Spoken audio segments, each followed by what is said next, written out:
In the beginning, God created the heavens and the earth.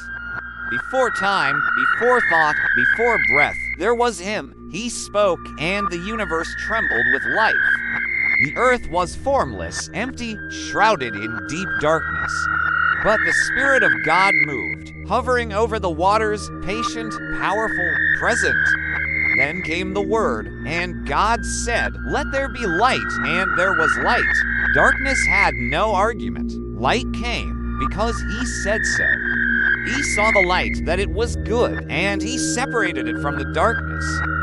Even then, He was teaching us to choose. He called the light day, and the darkness night, evening, and morning. The first day by day, God carved order from chaos. Let there be a firmament, a clear distinction between the waters above and the waters below. He named the sky. Let the waters under the heavens be gathered together into one place, and let the dry land appear. He gathered the seas.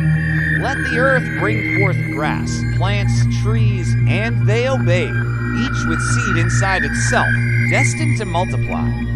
Let there be lights in the heavens, to separate the day from the night, to mark signs and seasons. And so came the sun, the moon, the stars. Billions of flames hung perfectly on divine command.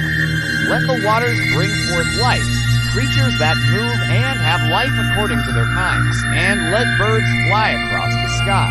And they soared from silence to symphony. Life emerged in praise.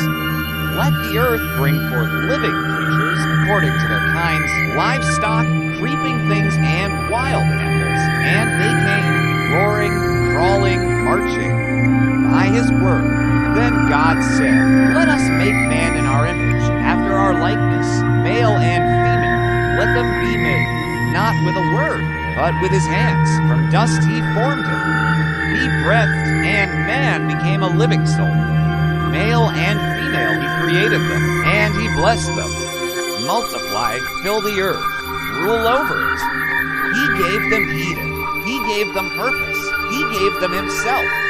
And God saw everything that He had made, and behold, it was very good, evening and morning, the sixth day. But this story was never just about trees, or stars, or soil. It was always about faith. Because the one who spoke galaxies into being also called a man out of a land of idols, out of comfort, out of certainty. That man was Abraham. And through him, the God of creation became the God of covenant. The same God who said, "Let there be light," also said, "I will bless you."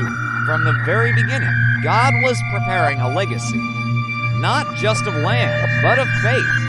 From light to promise, from chaos to covenant. In the beginning, there were not just the words, "Let there be," but before that, there was a purpose, a plan, a heart that yearned to share His glory, to create a connection, to pour out a blessing. And it all began with a voice, the voice of the Father saying, "Let there be." And when we hear that voice today, may our response be like Abraham, who looked up and left, who journeyed not knowing where he was going, but trusting the one who called him, who didn't have all the answers, but believed in the one who did. For this story, like every story, doesn't just end here. It ends in us, in the way we respond, in the choices we make, in the faith we embrace. If this story stirred your spirit, if the rhythm of creation echoed in your soul, if the promise of Eden awakened your hope, then know this: God hasn't finished writing His story. You are part of it, too. Follow Abraham's legacy and walk in the light of the Word. Believe in the one who spoke, who created, who calls. For the beginning was with Him, and the ending will be too.